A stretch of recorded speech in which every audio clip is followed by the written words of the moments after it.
अरिहंत सिद्ध सूर्य उपाध्याय साधु सर्व अर्थ के प्रकाशी मांगलिक उपकारी हैं। तिन्ह को स्वरूप जान रागति भई जो भक्ति काय को नवाए स्तुति को उचारी है। धन्य धन्य ते नहीं ते काज सब आज भय कर जोरी बार बार वंदना हमारी है। मंगल कल्याण सुख ऐसो हम चाहत हैं। हो मेरी ऐसी दशा जैसी तुम धारी है। हो मेरी ऐसी दशा जैसी तुम धारी है। मंगलमय मंगल करण वीत राग विज्ञान नमो ताहि जाते भई अरहंतादिमान। करि मंगल करियो मां ग्रंथ करण को काज जाते मिले समाज सब पावे निज पद राज। इस भव तरु का मूल एक जानहु मिथ्या भाव ताको करि निर्मूल अब करिए मोक्ष उपाय। करिए मोक्ष उपाय। इस संसार की जड़ जो मिथ्यात्व है उस मिथ्यात्व का अभाव करने के लिए कमर कस के तैयार हुए हैं। मोक्ष मार्ग प्रकाशक लिख रहे हैं। मोक्ष का मार्ग प्रकाशित करने में क्या है कि मोक्ष के मार्ग में बाधक क्या है? बाधक है वो मिथ्यात्व। तो उस मिथ्यात्व का अभाव जब तक नहीं होगा तब तक मोक्ष का मार्ग नहीं प्रकट हो सकता। तो चौथे अधिकार में सबसे पहले अग्रहित मिथ्यात्व की बात की, फिर पांचवे और छठे में। पांचवे में तो बिल्कुल स्पष्ट जो ग्रहित मिथ्यात्व है और छठे में भी सब वही ग्रहित मिथ्यात्व की ही चर्चा है, पर उसमें जैनों को भी साथ में थोड़ा बहुत शामिल किया कि जैनों में भी इस तरह की मान्यताएं हैं। अब यहाँ सातवें अधिकार में यहाँ भी ग्रहित मिथ्यात्व के ही अभाव की बात कर रहे हैं। सातवां अधिकार कौन से मिथ्यात्व का वर्णन करने वाला है? ग्रहित की या अग्रहित? कौन से मिथ्यात्व का? ग्रहित कह रहे हैं। ग्रहित कह रहे हैं तो ग्रहित मिथ्यात्व किसे कहते हैं? बोले निशांटी। एक मिनट, ये अच्छा आप लोगों का बंद है। क्या कह रहे हैं निशांटी? अनम्यूट करिए। दोनों मिथ्यात्व की। हाँ सुनीता आंटी, आप क्या बोल रहे हैं?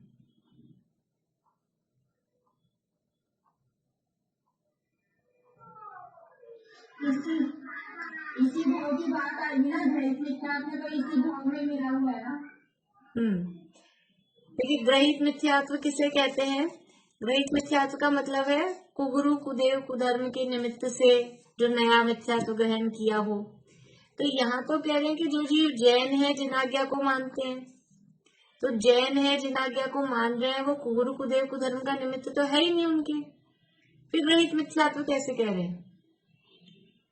ग्रहित मिथ्यात्व कह रहे हैं तो ग्रहित मिथ्यात्व का मतलब क्या होता है?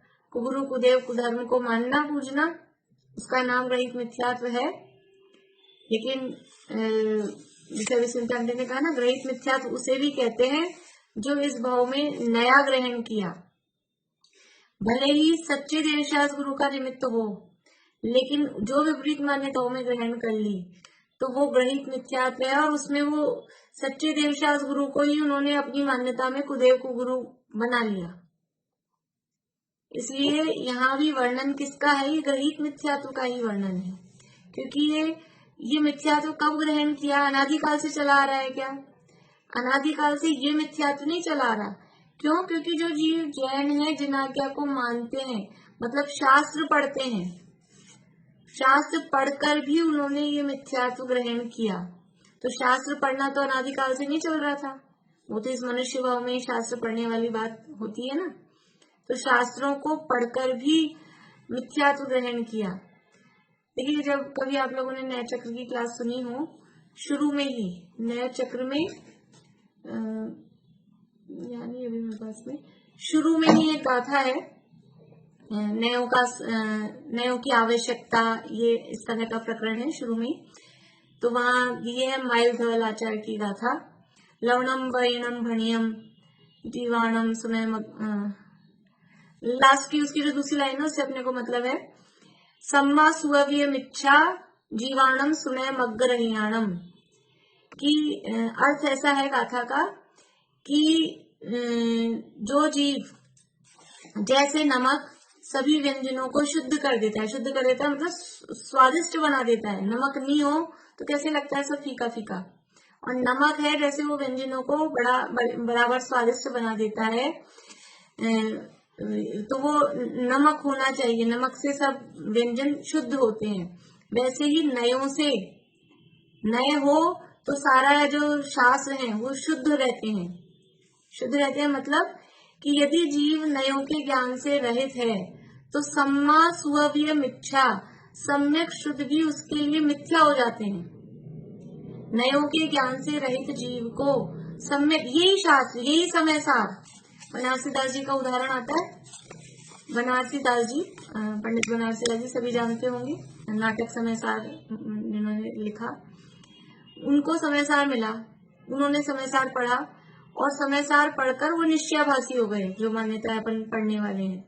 समय सार पढ़कर भी, समय सार पढ़कर उन्होंने मिथ्यात्व का पोषण किया। कैसे पोषण किया कि सुनय मग्गरहियाणम, नयों के ज्ञान से रहित होने के कारण वो जो बातें हैं, वो बातें ऐसी लगती है हाँ बस हम तो ऐसे ही हैं, इस तरह से। तो सुनय के ज्ञान से, सम्यक नयों के ज्ञान से रहित जीवों के लिए सच्चे शास्त्र भी, ये समय सार हो कि प्रवचन सार हो या जो भी अपने ग्रंथ हैं, तो ये नयों के ज्ञान से रहित जीवों के लिए सम्यक श्रुत भी, सम्यक शास्त्र भी मिथ्या हो जाते हैं और उससे वो मिथ्यात्व का पोषण करते हैं, ग्रहित मिथ्यात्व का उससे पोषण कर लेते हैं। इसलिए जो अब यहाँ जो वर्णन कर रहे हैं ये ग्रहित मिथ्यात्व का वर्णन कर रहे हैं कि जो जीव जैन है, जिन आज्ञा को मानते हैं, शास्त्र पढ़ते हैं, सुनते हैं, स्वाध्याय करते हैं, फिर भी उनके भी मिथ्यात्व रहता है। और वो क्यों रहता है कि नयों का ज्ञान अत्यंत आवश्यक है। नयों की अपेक्षा, अपेक्षा नहीं समझे तो सारी गड़बड़ी अपेक्षा, अपेक्षा को समझ, इस तरह का किसी भजन में आता है, अपेक्षा समझ ले तो, अपेक्षा नहीं समझते हैं तो सारी गड़बड़ होती है, और अपेक्षा को समझ लें तो सब बिल्कुल सही है। आप क्या कह रहे हो, घर में झगड़े क्यों होते हैं, घर में मनमुटाव क्यों होता है कि वो हर व्यक्ति सही है, लेकिन कैसे सही है, अपनी अपेक्षा से। यदि अपेक्षा समझ लीजिए, इसीलिए कहते हैं हर विवाद का हल हो सकता स्यादवाद के द्वारा। ये स्यादवाद क्या है? स्यादवाद का मतलब नए, नए अपेक्षा से कथन करना। स्याद यानी कथनचित किसी अपेक्षा से, वाद यानी कहना, ये किसी अपेक्षा से है। तो इसलिए ये नयों का ज्ञान वो जिनवाणी को पढ़ने के लिए अत्यंत ही आवश्यक है। जो ज्ञानी होते हैं, ज्ञानी के जीवन में नयों का बैलेंस होता है। कोई भी चीज हमको तोलनी है तो हमको 1 किलो कुछ चाहिए, तो क्या है तराजू में कि दोनों पलड़े बराबर रहें, बैलेंस, उसका नाम ही बैलेंस बोलते हैं ना, दोनों बराबर रहें, इधर जितना सामान है, इधर जितना वजन है, वो दोनों बराबर रहें तो सही है। और यदि पलड़ा एक तरफ झुका रहेगा तो क्या होगा कि वो दुकानदार बेईमान होगा, वो दुकानदार गलत है जो कहीं कुछ भी गड़बड़ करता है, या जो भी इस तरह से तोड़ रहा है कि एक पलड़ा भारी है, एक पलड़ा नीचे है, एक पलड़ा ऊपर है, तो वो सही नहीं है। तो ऐसे दोनों नयों का बैलेंस जीवन में होना चाहिए, निश्चय का भी और व्यवहार का भी, ज्ञानी के जीवन में बैलेंस होता है। यदि किसी भी एक की तरफ झुका तो क्या होता है, उसका नाम है एकांत। एक तरफ झुक गया। ये सांख्य मत वाले क्या हैं कि उनको द्रव्य का एकांत है, आत्मा तो कूटस्थ है, नित्य है, उसमें कुछ होता ही नहीं है, वो उधर एकांत। और जो बौद्ध मत वाले हैं उनको पर्याय की तरफ का एकांत है, ये क्षणिक ही है, जो कुछ भी है वो सब बदलता ही रहता है। तो इन दोनों का बैलेंस होना चाहिए। तो ये जो यहाँ जो वर्णन कर रहे हैं निश्चयाभासी, वो निश्चय को तो जानता नहीं है।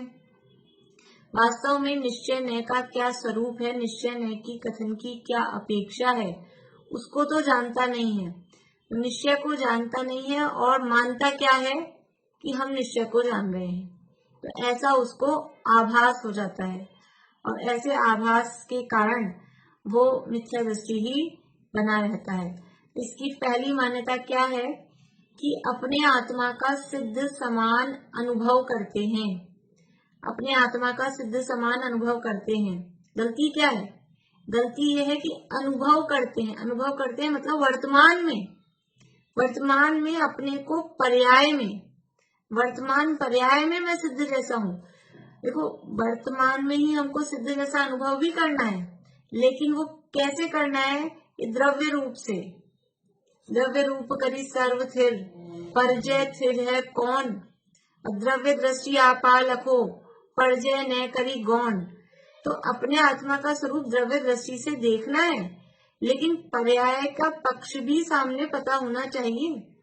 पर्याय का पक्ष पता नहीं होगा तो समस्या ही समस्या है। इसलिए ये जो अपने आत्मा का सिद्ध समान अनुभव करते हैं, मतलब वर्तमान पर्याय में अनुभव करते हैं। आप प्रत्यक्ष संसारी दिख रहे हैं सामने के सामने, जो सामने दिख रहा है उसको बिल्कुल ही आप नकार रहे हो।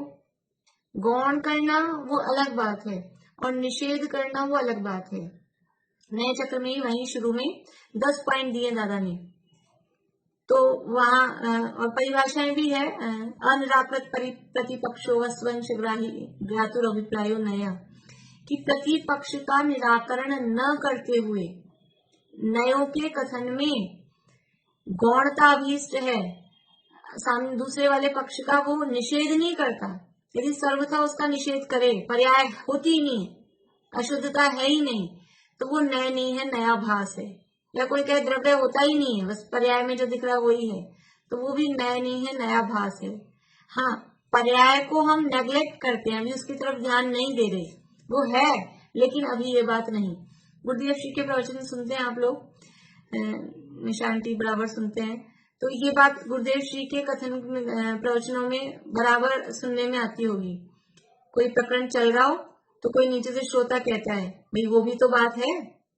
मान लो कोई द्रव्य स्वभाव की मुख्यता से कोई प्रकरण चल रहा हो तो वो कहते हैं नीचे से श्रोता, पर राग तो है ना, राग तो है ना जीव में, तो बोलते हैं है, पर यहाँ ये बात नहीं, यहाँ पर ये बात नहीं है। वो है, हमको मालूम है, लेकिन अभी हमको वो बात नहीं ध्यान करनी होंगे। जैसे कहते हैं जिसकी शादी, घोड़े पे जिसको बिठाते हैं, जिसकी शादी होती है उसको घोड़े पे बिठाते हैं, तो और बड़े बड़े लोग हैं कि नहीं है घर में, कि है, लेकिन अभी वो सब गौण है। मान लो 2 बच्चों की शादी घर में होने वाली हो 5-7 दिन के गैप से, ऐसा भी होता है ना, पहले एक की है फिर 8-10 दिन बाद दूसरे की है, तो अभी गीत गाने अपने को, तो किसके गाएंगे? एक लड़का और एक लड़की है, तो पहले लड़के की शादी हो रही है, तो बना गाएंगे कि बनी गाएंगे?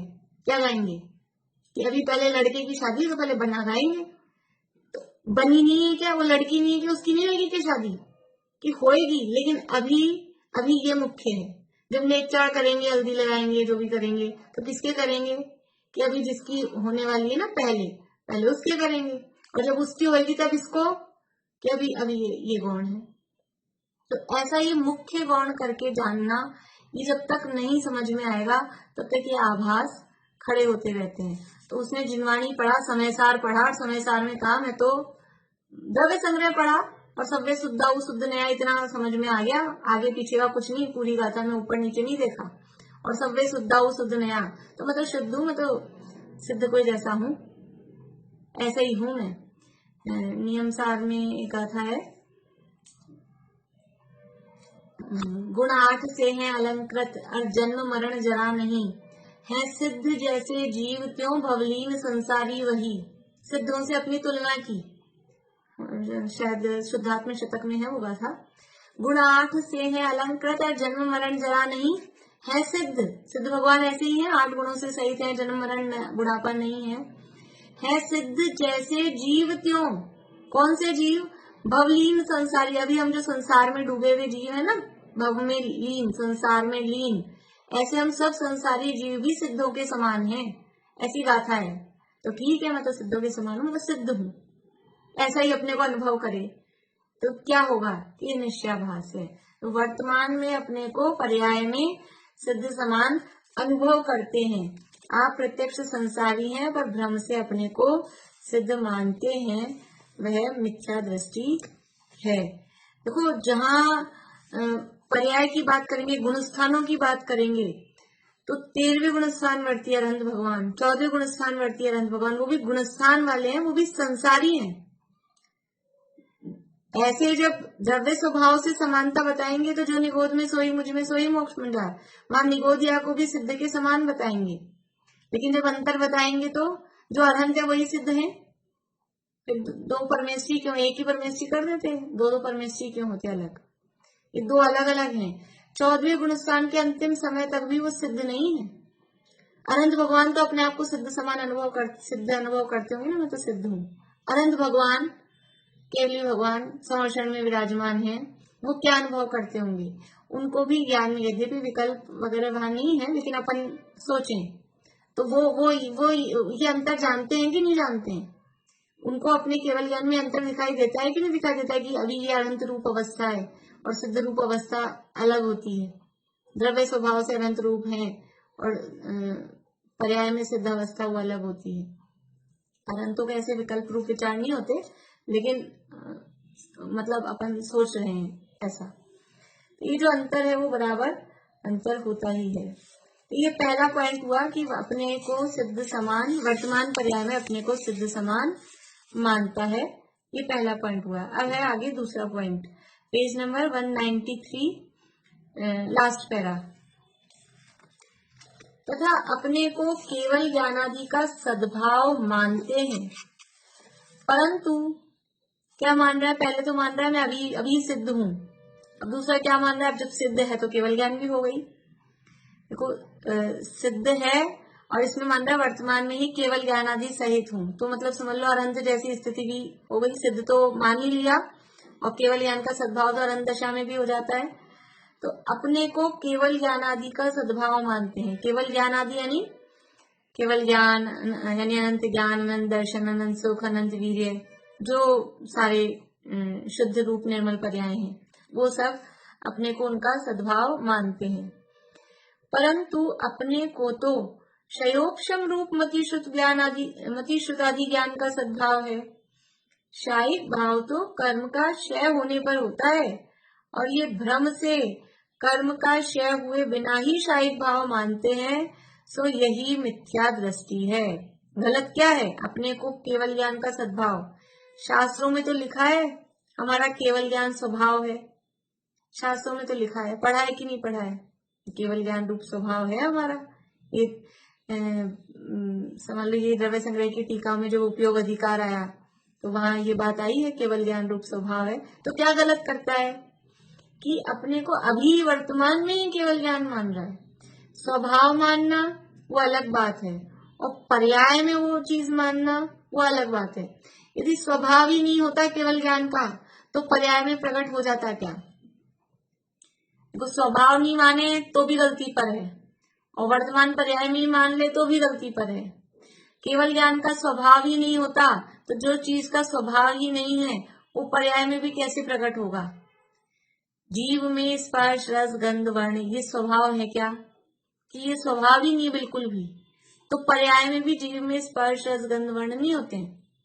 हाँ, लेकिन जीव में रागादि रूप होने रूप ऐसा विभाव स्वभाव है, विभाव रूप परिणमन करने की थोड़ी बहुत उसमें एबिलिटी है, तो विभाव रूप परिणमन करता है। ऐसे केवल ज्ञान का स्वभाव है कि केवल ज्ञान प्रकट हो, लोकालोक को एक साथ एक समय में जाने, ऐसा जीव का स्वभाव है। तो स्वभाव है तो वो पर्याय में प्रकट होता है। स्वभाव ही नहीं हो तो पर्याय में कैसे प्रकट हो? कोई कपड़ा काला ही हो, बाय नेचर ही वो काला है, मतलब रंग ही उसका काला है, फिर कितना साबुन रगड़े कि वो गोरा हो जाए, सफेद हो जाए, तो उसके स्वभाव में ही नहीं है सफेद होना। हाँ, लेकिन जो सफेद है, स्वभाव से सफेद है लेकिन गंदा हो गया, तो हम थोड़ा बहुत मेहनत करते हैं तो वो साफ हो जाता है। तो ये अपने को केवल ज्ञानादि का सद्भाव मानते हैं, परंतु अभी सद्भाव मान रहे हैं, परंतु अभी दिख क्या रही है स्थिति? अभी तो अपने को शिवोक्षम रूप मति श्रुतादि ज्ञान का सद्भाव है। केवल ज्ञान का सद्भाव होता तो सब कुछ जानते ना। अभी तो दिख रहा है कितना जान पा रहे हैं, कितना नहीं जान पा रहे हैं, थोड़ा बहुत जान रहे हैं, बाकी कितना नहीं जान रहे हैं। तो मति शुद्ध ज्ञान आदि का सद्भाव दिखाई दे रहा है। और केवल ज्ञान है वो शायिक ज्ञान है, शायिक ज्ञान है। और ये शायिक ज्ञान यानी शायिक भाव का भेद है। शायिक भाव कब होता है? कि शायिक भाव तो कर्म का क्षय होने पर होता है। जब कर्म तत्संबंधी कर्म का पूरा क्षय हो जाए, सत्ता में से नष्ट हो जाए, तब वो प्रकट होता है। तो कर्म का क्षय होने पर होता है। और ये भ्रम से कर्म का क्षय हुए बिना ही शायिक भाव मानते हैं, सो यही मिथ्या दृष्टि है। भ्रम से ही अपने को कर्म का क्षय हुआ ही नहीं और अपने को मान रहे हैं कि मेरे तो केवल ज्ञान प्रकट हो गया। ज्ञानावरण कर्म का सद्भाव है, ज्ञानावरण कर्म का सद्भाव होने पर भी अपने को केवल ज्ञान मान रहे हैं, तो ये मान्यता गलत है, विपरीत है, इसलिए मिथ्या दृष्टि है। शास्त्र में सर्व जीवों का केवल ज्ञान स्वभाव कहा है, वह शक्ति अपेक्षा से कहा है, क्योंकि सर्व जीवों में केवल ज्ञान आदि रूप होने की शक्ति है। कौन सी शक्ति है?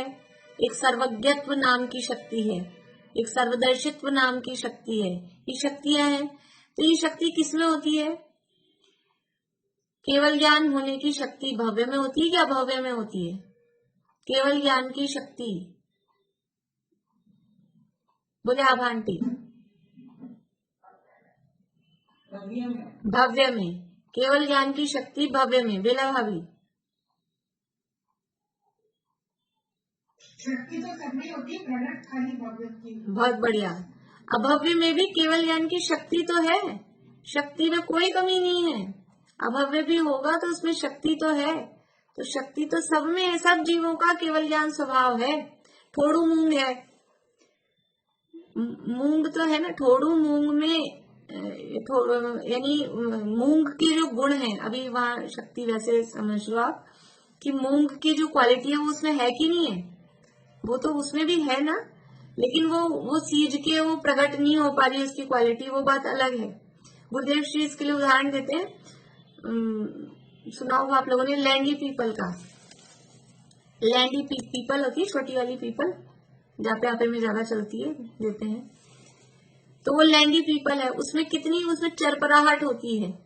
और कैसी चरपराहट होती है उसमें कि उसको 64 प्रहर तक घोटते हैं, समझ लो सिल्ला पे या जैसे भी। तो उसको 64 प्रहर तक उसको घोटते हैं, तो वो कहलाती 64 फुटी चरपराहट उसमें से निकलती है। ऐसे खाओ तो इतनी नहीं आती है। और भी कई चीजें इस तरह से होती है, जैसे केसर है, समझ लीजिए केसर की पत्तियां अपन ने ऐसे ही डाल दी किसी चीज में, खीर बना रहे थे ऐसे ही डाल दी, तो उतना कलर नहीं आता। और जितना उसको घोटते हैं, फिर घोटते हैं तो वो खुशबू भी आती है और कलर भी आता है। तो उसमें शक्ति है कि नहीं? वो जो पत्ती थी एक अपन ने ऐसे ही डाल दी, उसमें उतनी खुशबू देने की और उतना रंग देने की शक्ति थी कि नहीं थी? शक्ति थी, लेकिन अभी व्यक्त नहीं। शक्ति सब में है, लेकिन उसको जितना ज्यादा उसको घोटते हैं उतनी शक्ति फिर व्यक्त होती है। तो शक्ति नहीं होती तो व्यक्त कहाँ से होती? शक्ति है तो व्यक्त हुई। लेकिन कोई अभी ऐसे ही समझ ले वो साबुत अभी पीपल है, घोटी नहीं और अभी व्यक्त है, अभी इसमें चरपराहट है, तो अभी है ही नहीं, दिख ही नहीं रही। अभी सूखी पत्ती है केसर की, तो अभी उसमें ना तो उतनी खुशबू यद्यपि आती है, लेकिन ना तो उतनी खुशबू दिखेगी, ना उतना उसमें रंग दिखेगा। तो शास्त्र में सर्व जीवों का केवल ज्ञान स्वभाव कहा है, वह शक्ति अपेक्षा से कहा है, क्योंकि सर्व जीवों में भव्य हो अभव्य हो, एक इंद्रिय, दो इंद्रिय, चार इंद्रिय, पंच इंद्रिय, कोई भी हो, नरक तिरंच मनुष्य देव, 14 मार्गणाओं में लगा लो, किसी भी गति का, किसी भी जाति का, किसी भी इंद्रिय का, कोई भी हो, सर्व जीवों में केवल ज्ञानादि रूप होने की शक्ति है। वर्तमान व्यक्तता तो व्यक्त होने पर ही कही जाती है। शक्ति है कि नहीं? शक्ति सब में है, लेकिन व्यक्तता तो जब वो काम हो जाएगा तभी वो व्यक्तता कही जाएगी। लेकिन ये क्या करता है? शास्त्र पढ़कर भी, तो शास्त्र पढ़ता है, लेकिन जो अज्ञानी होता है ना, जिसको देखो शास्त्र पढ़ के भी मिथ्यात्व क्यों ग्रहण कर लिया, शास्त्र का अभिप्राय सही क्यों नहीं समझा, कि बहुत बार ऐसा होता है कि जिस जीव को जो मान्यता बैठी हुई है, तो वो शास्त्र पढ़कर भी उसमें से वो अपनी मान्यता जहाँ आ रही है वहां तो हाईलाइट करता है, हाँ हाँ ये लिखा है, ये बराबर है, और अपनी मान्यता से विपरीत कोई बात आती है तो वो ऐसे निकल जाता है, उस पर ध्यान ही नहीं पड़ता है। पढ़ लेते हैं, पढ़कर भी क्या है वो उसका अर्थ वो नहीं समझ पाते हैं। इसके लिए एक वाक्य पहले जब अपने मंदिर नहीं बना था ना, पुराना जो मंदिर था सिमंदर जिनालय, वहां पे एक स्टिकर लगा हुआ था जिनवाणी वाली वेदी में कि वृत्ति आकारे आज्ञा का पालन तो अनंत बार किया। मतलब वृत्ति आकारे मतलब हमारी जो मान्यता है उसके हिसाब से हम जिनवाणी पढ़ते हैं। वृत्ति आकारे अपनी मान्यता के हिसाब से हम जिनवाणी पढ़ते हैं, उसमें वो वाले हम रेफरेंस खोजते हैं, यह हुआ तब सही है, लेकिन वो जिनवाणी की आज्ञा के अनुसार जिनवाणी नहीं पढ़ते कि जिनवाणी में क्या कहा गया है। तो ऐसा नहीं कि एक ही शास्त्र में सारे कथन निश्चयाभास के लिखे हों, निश्चय वाले ही लिखे हों, निश्चयाभास नहीं, निश्चय न्याय के लिखे हों, ऐसा नहीं है। समय सार भी है, समय सार में इतनी जगह व्यवहार का कथन है, दोनों न्यायों का वर्णन है, लेकिन वो जिसको निश्चयाभास करना है, निश्चयाभास रूप होना है, वो क्या करता है, वो निश्चय वाले कथन उसमें से पकड़ लेता है, और जो दूसरी बात लिखी है जहाँ पर्याय की भी बात लिखी है वो ध्यान ही नहीं देता है। तो जैसे सांप होता है ना, सांप को कितना भी मीठा खिलाओ, गुड़ का दूध पिलाओ, गुड़ दूध समय सार में गाथा है, गुड़ दूध पीता हुआ भी निर्विष न होता सर्प ज्यों, तो भली भांति शास्त्र पढ़कर अभवी प्रकृति ना तजे। तो अभवी के लिए कहा है, लेकिन अपन इसको आभासियों में लगाओ जो निश्चयाभासी है, निश्चयाभासी भी शास्त्र पढ़कर भी वो जो अपनी उसकी मान्यता है ना, वो अपनी मान्यता को नहीं छोड़ता है। तो यहाँ शास्त्र में सर्व जीवों का केवल ज्ञान स्वभाव कहा है, वह शक्ति अपेक्षा से कहा है, लेकिन उसको तो अभी मानना है मैं तो केवल ज्ञानी हूँ। जिन जीवों को बाहर में समझ लीजिए ऐशो आराम में रहना है, व्रताधिक नहीं करने हैं, आलस में पड़े रहना है, इस तरह का जिनको करना है, तो शास्त्र भी पढ़ेंगे, शास्त्र पढ़ेंगे, लेकिन शास्त्र पढ़कर कहेंगे एक द्रव्य दूसरे द्रव्य को छूता नहीं है, रात में खाओ दिन में खाओ, जीव तो मरता ही नहीं है, क्योंकि कहा है जीव तो अजर अमर अनादि अनंत है, जीव थोड़ा ना मरता है, और कोई किसी को छूता थोड़ा ना, तो इसको छुओ उसको छुओ, इसके हाथ लगा दिया उसके हाथ लगा दिया, उससे क्या फर्क पड़ता है। तो इस तरह से वो अपनी जो मान्यता है, क्योंकि उनको अपनी उस मान्यता को पुष्ट रखना है कि हमें कोई बाहर में इस तरह का कोई छुआछूत वाला व्यवहार, छुआछूत मीन्स मतलब ऐसा कुछ हो, संयम का जो भी काम हो, व्रताधिक जो भी हो, जीव तो खाता ही नहीं, एक बार खाओ, दो बार खाओ, चार बार खाओ, क्या फर्क पड़ता है, जीव तो ना खाता है। तो इस तरह की वो मान्यता अपनी पुष्ट करते हैं। तो ऐसे जीव निश्चयाभासी, बस निश्चय की बात है, आत्मा को जानना चाहिए। ये पूजा पाठ विधान में इसमें क्या रखा है, समय सार पढ़ना चाहिए, बस समय सार पढ़ना चाहिए और ध्यान करना चाहिए और आत्मा में उपयोग रखना चाहिए, और बाकी में कुछ नहीं, अपने को तो आत्मा जानना है। तो इस तरह की प्रवृत्ति जीवों में होती है, वो कहते हैं। शास्त्र में सर्व जीवों का केवल ज्ञान स्वभाव कहा है, वह शक्ति अपेक्षा से कहा है, क्योंकि सर्व जीवों में केवल ज्ञानादि रूप होने की शक्ति है। वर्तमान व्यक्तता तो व्यक्त होने पर ही कही जाती है। ये तो पंडित जी अपना स्पष्टीकरण कह रहे हैं, मान्यता तो उसके पीछे बता दी कि अपने को केवल ज्ञानादि का सद्भाव अभी वर्तमान में ही मानते हैं। तो ये इन्होंने उसके विरोध में एक तर्क दिया, अब दूसरा बता रहे हैं। कोई ऐसा मानता है, और क्या मानते हैं, श्वेतांबरों में इस तरह की मान्यता चलती है, आगे जो बता रहे हैं, कि आत्मा के प्रदेशों में केवल ज्ञान तो है ही। एक तो पहली बात कही कि वो केवल ज्ञान स्वभाव कहा, तो केवल ज्ञान स्वभाव कहने पर वो वर्तमान में उसको मान रहा है, ये बात। अभी दूसरी टाइप की मान्यता वाले कैसे मान रहे हैं कि आत्मा के प्रदेशों में तो केवल ज्ञान है, अभी भी यहाँ आत्मा के प्रदेशों में तो केवल ज्ञान है, ऊपर आवरण होने से प्रकट नहीं होता। क्या मान रहे हैं? जैसे कल परसों बात की थी कि बादल आ गए, आसमान में बादल छा गए, तो उन बादलों के ऊपर सूर्य है कि नहीं है? बादलों के ऊपर सूर्य है कि नहीं है? बादलों के ऊपर तो सूर्य तो वहां प्रकट है, प्रकाशमान है। या राहु केतु के ऊपर समझ लो, केतु के ऊपर, केतु का विमान नीचे आ जाता है, तो केतु के ऊपर तो सूर्य है ना बराबर, वहां तो कोई उसके ऊपर ढकने वाला नहीं, ऊपर से तो कोई ढका हुआ है नहीं। तो वो बादलों के ऊपर तो सूर्य बिल्कुल प्रकाशमान है, नीचे से बादल आ गए इसलिए वो सूर्य अपने को अच्छे से दिखाई नहीं दे रहा। ऐसे ही आत्मा में तो केवल ज्ञान है, सूर्य केवल ज्ञान, सूर्य प्रकट है, वो तो कर्मों का जगह बादल आ गए हैं इसलिए वो केवल ज्ञान प्रकट नहीं दिखाई दे रहा, वरना वर्तमान में ही अपने को तो केवल ज्ञान है, ऐसा वो मानता है। समझ में आ रही मान्यता? क्या गड़बड़ है इसमें? क्या गड़बड़ है, क्या गलती है? केवल ज्ञान अपने को है और कर्मों का आवरण, केवल ज्ञानावरण, कर्म का नाम क्या है? केवल ज्ञानावरण। जो केवल ज्ञान पे आवरण डाले, तो केवल ज्ञान होगा तभी तो उस पे आवरण डालेगा। देखो ऐसा भ्रम हो जाता है, शब्दों को सही भाव नहीं समझे।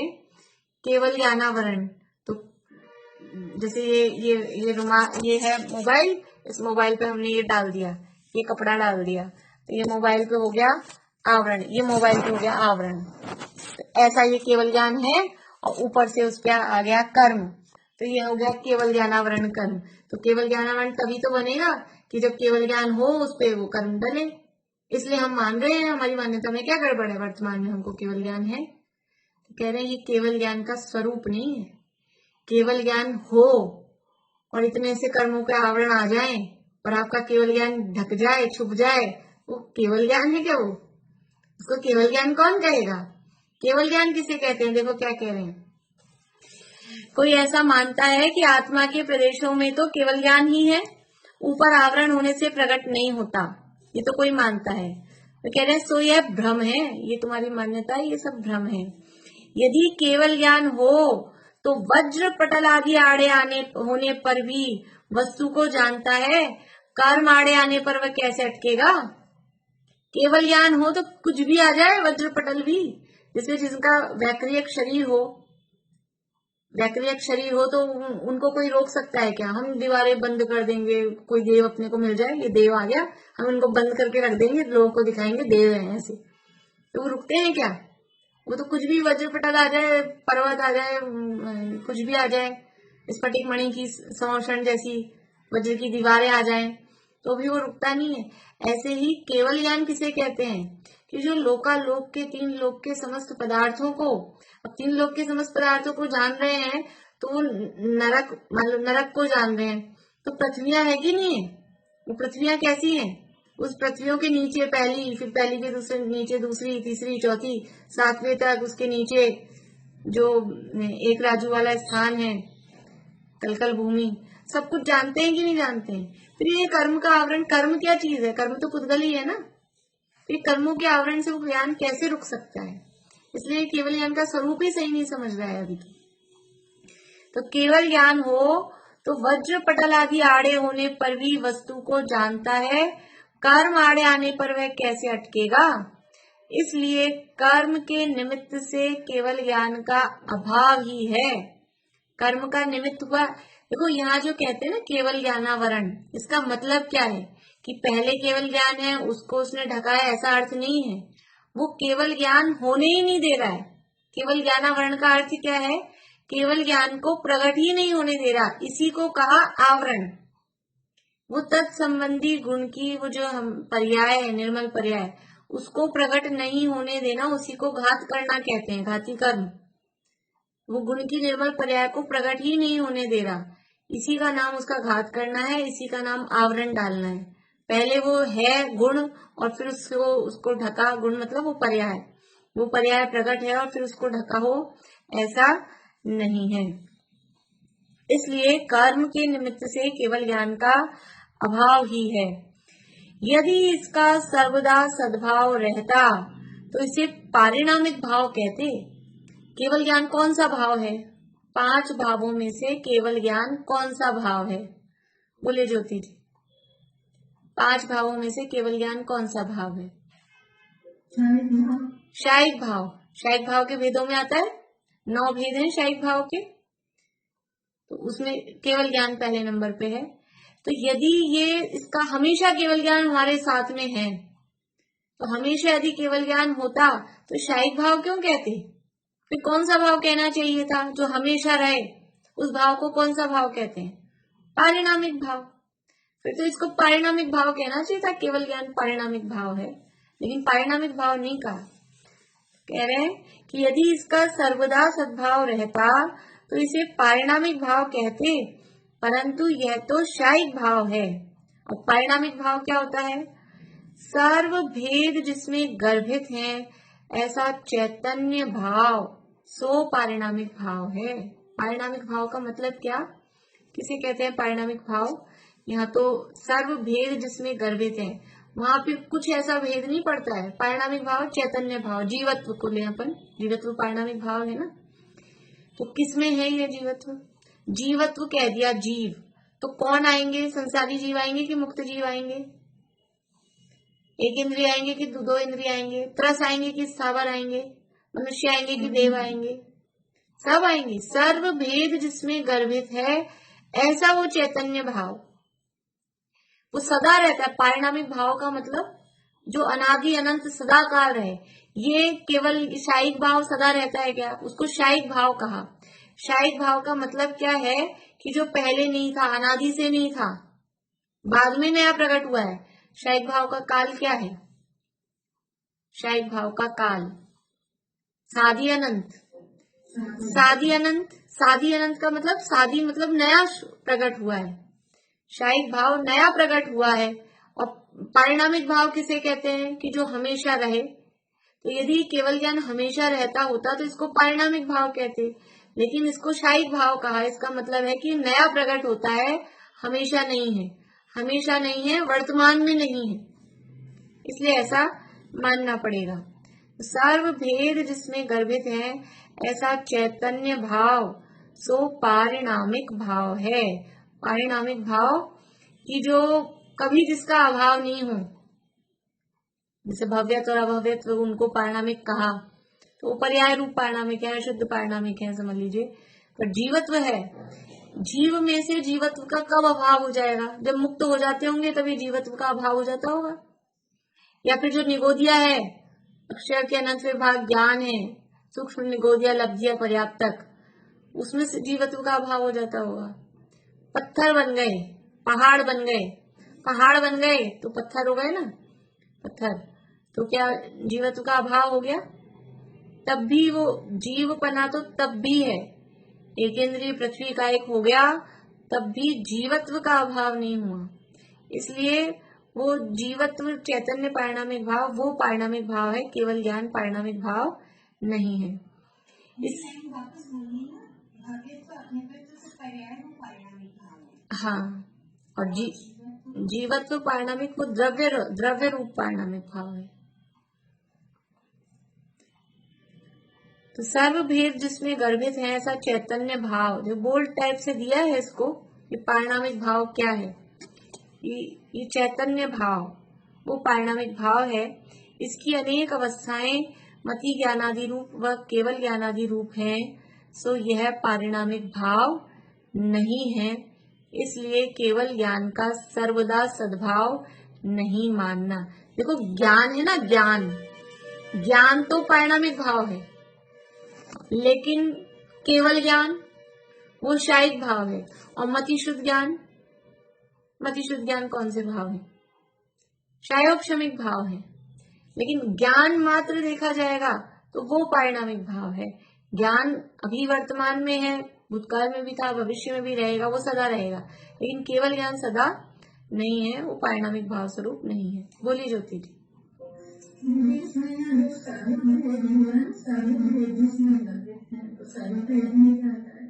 सर्वभेद में मतलब वही, चाहे आप ज्ञान के भेद कहो, जैसे ज्ञान की अपेक्षा से बात की तो मति ज्ञान, शुद्ध ज्ञान, अवधि ज्ञान, तो ज्ञान ज्ञान ज्ञान, उस ज्ञान ज्ञान शब्द का तो सर्वभेद उसमें गर्भित है। या संसारी मुक्त अपेक्षा से भी द्रव्य के यानी द्रव्य रूप जो पर्याय हैं, असमान जाति द्रव्य रूप जो पर्याय हैं, उसकी अपेक्षा से बात करेंगे तो भी वो सर्वभेद उसमें गर्भित है। संसारी है कि मुक्त है, या त्रस स्थावर, इंद्रियों की अपेक्षा से कहें, मार्गणाओं में जैसे अपन ने लगाया ना कि 5 इंद्रिय तक के जीव इंद्रिय मार्गणा में, फिर सिद्ध भगवान अति इंद्रिय, तो ऐसा चाहे अति इंद्रिय हो, चाहे इंद्रिय वाले हों, चाहे कोई से भी ज्ञान वाले हों, तो वो सर्व भेद जिसमें गर्भित है। बस जिससे जीव मात्र को पकड़ा जा सके, ये बस जीव है, तो वो कोई सा भी कुछ भी उसमें हो, जीवपना उसमें पाया जा रहा है, तो वो ऐसा चैतन्य भाव वो पारिणामिक भाव है। इसकी अनेक अवस्थाएं मति ज्ञानादि रूप व केवल ज्ञानादि रूप हैं, सो यह परिणामिक भाव नहीं है। इसलिए केवल ज्ञान का सद्भाव सर्वदा सद्भाव नहीं मानना। अभी और है इसमें बात, कल अपन इसको आगे बढ़ाएंगे। गुरुदेव का भी थोड़ा सा मैं आपको प्रकरण पढ़ के सुनाऊंगी। इसमें 3 पॉइंट्स गुरुदेव ने बताए हैं। ये जो है ना, आत्मा के प्रदेशों में तो केवल ज्ञान ही है, तो श्वेतांबरों की मान्यताएं, वो तो क्योंकि वहां का भी पूरा पढ़े हुए थे ना, तो वो श्वेतांबर लोग कैसे कैसे मानते हैं उसमें से पढ़ के मैं आपको सुनाऊंगी। अभी तो समय हो गया, कल इसकी चर्चा अपन और आगे करेंगे, अभी नहीं पूरा करते हैं।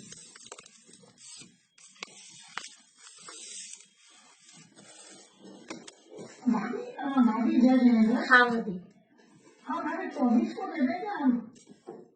ठीक है, दे दीजिएगा। हाँ ठीक है, बाद में 26, 27, 28 को वार्षिक उत्सव है, ठीक है, तो 24 को ठीक दे है। देंगे। हाँ, आप मुझे एक बार याद दिला दीजिएगा, जिस समय भी देना हो तो मैं चालू कर दूंगी। टाइम आप बता दीजिए किस टाइम पे देना है। टाइम तो या तो इस क्लास के बाद में दे दें, 8 बजे से, ठीक है है ना, क्लास के बाद रख लेंगे 8 बजे से। हम 8 से 9 होगा। हाँ हाँ, ठीक है। ठीक।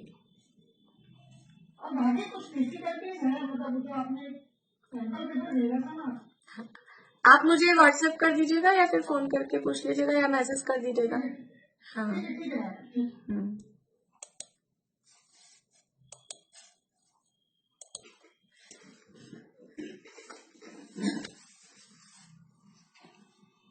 तुम हो अनादि अनंत जिन तुम ही अखंडानंत हो, तुम में अनंत अनंत गुण,